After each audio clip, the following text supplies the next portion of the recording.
Nestled in the Cordillera administrative region of Luzon is a non-coastal province called ABRA.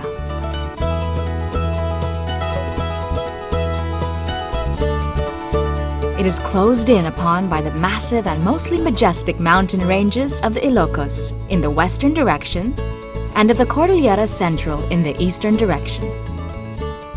It has an exceptionally rugged topography, where hills and mountains rise along its borders and in its interior.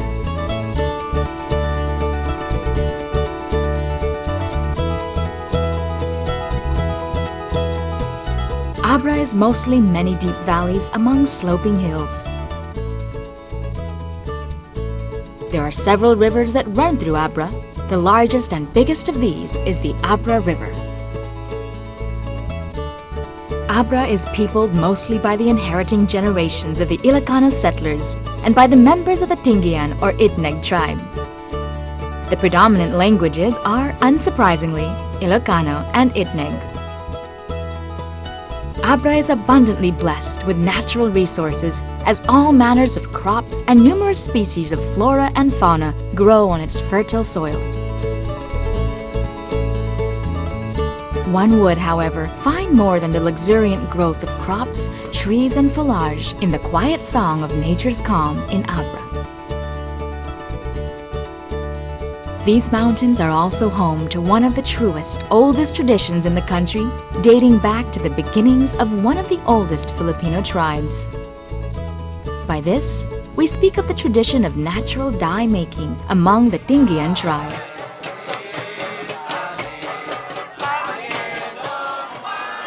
The Tingians are an ethnic tribe who are also known as the people of the mountains. This is because for centuries they have farmed and tended the soil of the mountains of ABRA.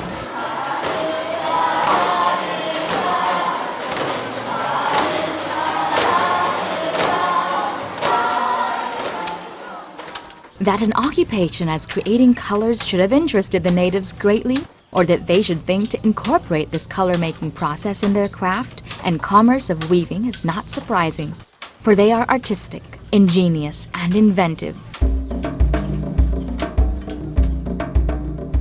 No one is certain how the Tingians came to discover and establish this practice.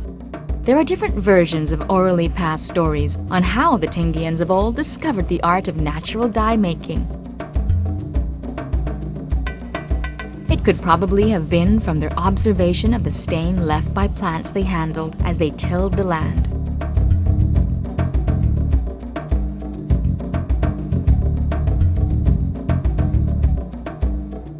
Or when administering herbal medicines to their sick, they might have seen how some plants produced stains when pounded and ground.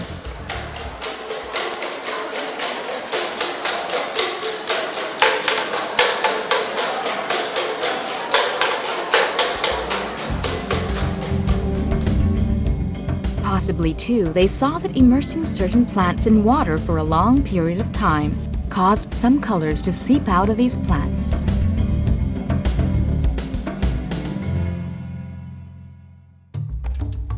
They applied dye to the yarns they used in weaving.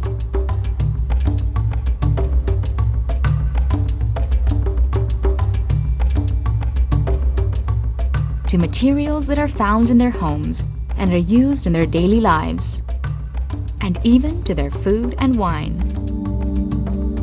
They applied dye to wood and leather.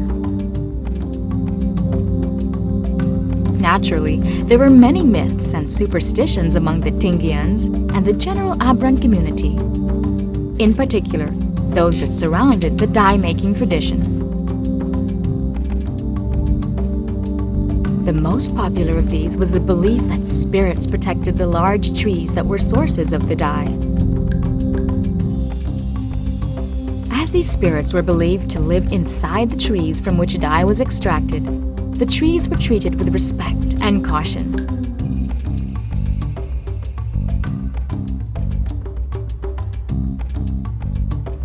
Some dye-yielding plants were also popular for their medicinal benefits. Atsuete or amato, for example, which is a source for red-toned and orange-toned dye, was a popular remedy for skin problems and abnormalities. Over time, the province of ABRA became known for the profusion of natural dye-yielding plants in the region. Natural dyes are extracted from the barks, leaves, roots, and even fruits of these plants. So, I'm Diosdado Carino. In short, I'm Dado. These are some of the natural dyes that we are using. No? This is konig or yellow ginger. No? This is a local konig. When you boil this, the color is yellow. And this bark here is a bark of a tamarind tree. Ah, okay. If you boil it, the color comes out maroon. It's nice. And this is the seeds of malatayom. Malatayom is an indigo. This is the seed of an indigo plant, and the color is blue. And this is aswiti. This is the seeds of the aswiti. No, the color is orange. And this one is thick leaves. No, thick. They have two colors. No, if you process this dried one, it comes out violet. But the fresh one comes out maroon. This is wulawel, no? This is the local name, and it abounds in the mountains of Abra. And this plant gives a very good, very beautiful yellow color. And this is a bark of lumboy. We call it lumboy, and the color is brown. Yeah. We use this to tan leather, and to color the local wine we call basi, and vinegar. This is the leaves of madre cacao. It's a hard wood. If you process this, the color is beige. And this is the mortis or camantiris. And this gives out a brown color.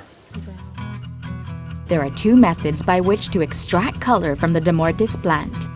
One is by boiling, and one is through fermentation. When commercially sold, these processed dye are distributed among markets and stores in small paper packets.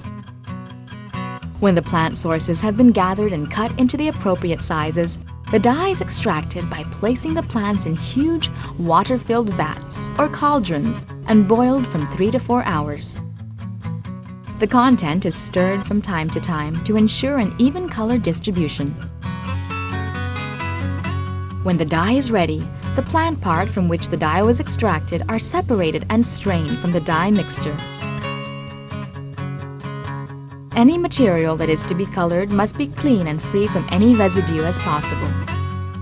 The material is soaked in the dye mixture from anywhere between 15 minutes and 15 days, depending on the intensity of the color desired or the technique of the dye maker. When the dyed material is ready, this is washed in water. Some dye makers prefer to wash the material in vinegar before it is washed with water to fix the dye solution on the material. A naturally dyed or colored fabric is generally rougher in mixture. Today, efforts are being made to revive and preserve this age-old tradition. Through concerted hard work, organizations and agencies have come together to recover and create a standard practice for the production and use of natural dyes.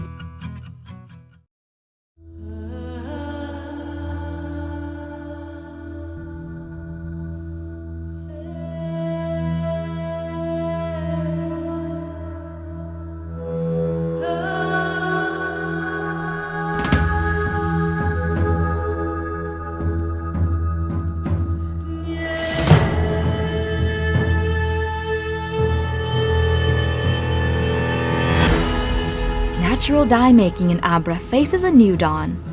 The hands that gather, pound, knead, and stir to create vivid hues and colors now pass this art to younger and eager artists. As more organizations and groups look forward to introducing this unique practice and its products to mainstream customers, the tradition then lives. The spirit of the land in every leaf and grain of soil, in fruit and flower, is found, alive and brilliant, in the dyed cloths of Abra.